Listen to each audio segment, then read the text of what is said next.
Minister Najib. The two sessions. Prime Minister Najib and PM Lee have had recent discussions in Cambodia as well. Both are happy with the progress of our joint ventures on both sides of the causeway. First, both the marina as well as the Ophir Rocho projects are coming along very well. Prime Minister Najib was in fact very enthused by the design of the Ophir Rocho project as well. And the joint venture in Medini is also coming along well. The Temasek Khazanah joint venture. So things are progressing on schedule, and both sides are happy with the progress. And it basically creates a broader sense in the business community. When you have Temasek and Khazanah in JVs together, when you have Ascendas teaming up with UEM,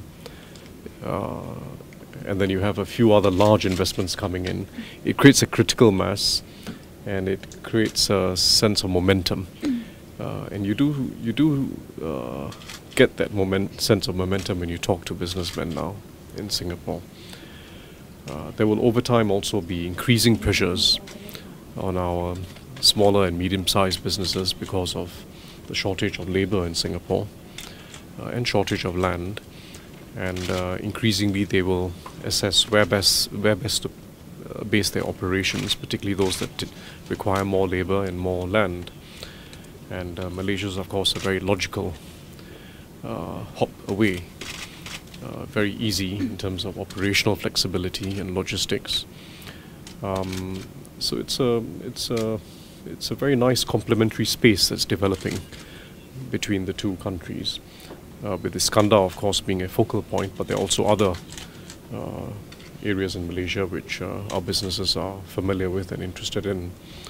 So the relationship is, as PM Najib himself put it, at many different levels.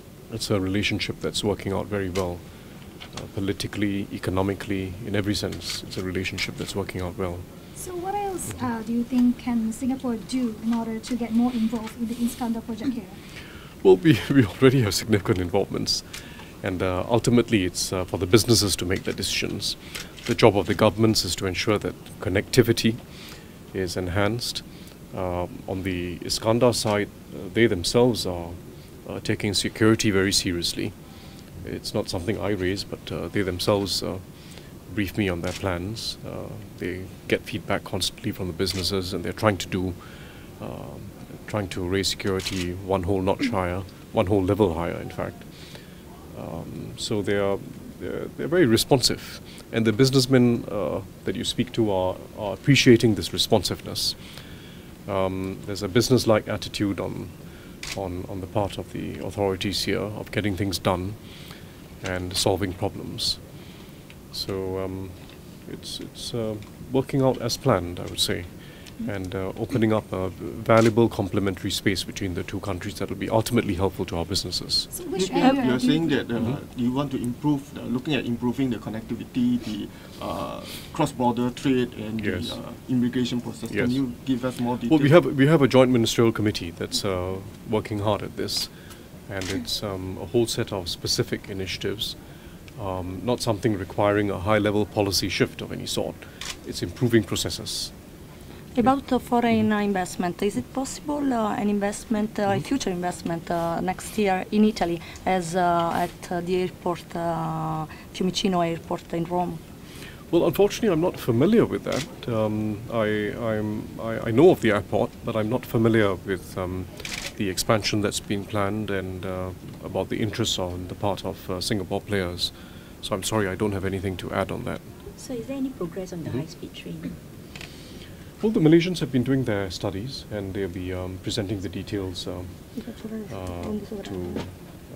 us in Singapore soon. There's some discussions that have started, and it's clearly a very exciting vision, but the technical details and the financial details will have to be studied, as well as the question of exactly what land corridors are required within Singapore itself. But it's a very exciting vision.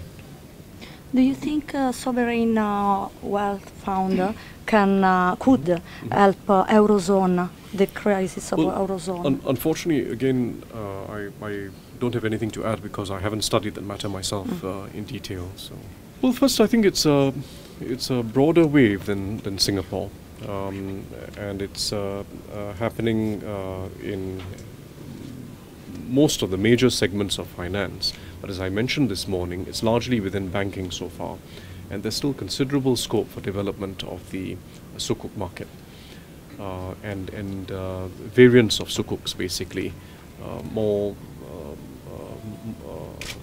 customization of bond products to meet the needs of borrowers and investors. So it's still a market at the early stages of development when you look at its absolute size. And I think there's considerable scope for that to develop. Some parts of the business are well done in Singapore, where there's expertise in Singapore, and there's a lot of leveraging of the expertise in conventional finance that's taking place now. If you look at any of the large banks that have their Islamic desks, there's basically a lot of leveraging of expertise throughout the bank, which is helpful when it comes to product innovation and reaching out to customers who may not be themselves Islamic investors, but are interested in having in their portfolio some Islamic or Sharia compliant products. So across Asia, you're seeing a need for diversification. You are seeing a need for some simplification also, and there are Islamic products which will appeal to more investors over time. And certainly we are seeing many corporate borrowers who find sukuks a very worthwhile means of funding. So Singapore will play its role. I mean, basically, we are rising with the tide of Asian finance. We are trying to play a facilitative role. We are not leaders in every niche, but we are not so far behind. Ultimately, these are business decisions, you know. I mean, the job of the government is to ensure that with limited land, limited labor, limitation of resources generally, you have a level playing field and you have fair pricing. And some businesses, based on their business model, will find it very worthwhile to grow in Singapore, more capital intensive, more high value add, and they'll train up people to make it work in Singapore. And there are some others who basically might find that they'll retain some business in Singapore, some headquarter operations, but they'd rather make use of opportunities in Malaysia and elsewhere, where you have labor at available at a lower salary and more availability of land. That's how Singapore itself grew. We were the people who were receiving outsourcing contracts from the developed countries, and we did very well through that route, constant upgrading, and there's a whole range of other countries in Asia that are doing the same thing now. It's a win-win game, basically, but we've got to leave it to individual businesses to make these decisions. Well, the advantage of many Muslim countries in Southeast Asia, in the Middle East, and even if you look at the Muslim population in South Asia, Pakistan and the Muslim population in India, there's an advantage of them being relatively young populations. Now, whether that advantage is realized depends very largely on education systems. Education systems when kids are young, as well as the training systems when they're in the workforce. That's the critical success factor.